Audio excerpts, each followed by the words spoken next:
Okay, so here's what you do to add animations to a VRChat avatar. You go to this search bar and look up overrides. There you'll see a thing called custom overrides. Duplicate it by hitting Control D, rename this one, and name it to overrides. And then right here is where all your animations are and your emotes are.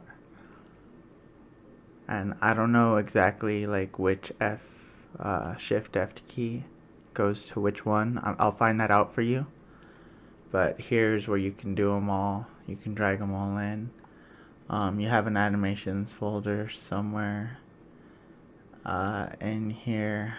I don't remember where, but it's somewhere in here that has like the other animations. I can send you a folder too with other stuff, like the dances and better sits. But after you go to that custom overrides thing, you then go here to your avatar, and then you drag this overrides folder into this controller right here. And if you set a custom standing animation and sitting animation, you drag it over here too. And then you're pretty much done.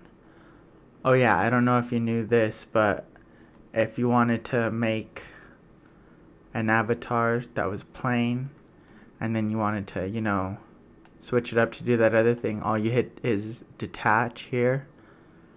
It'll detach the blueprint ID, and then when you publish it, it'll publish a brand new one with a brand, or when you rename it too.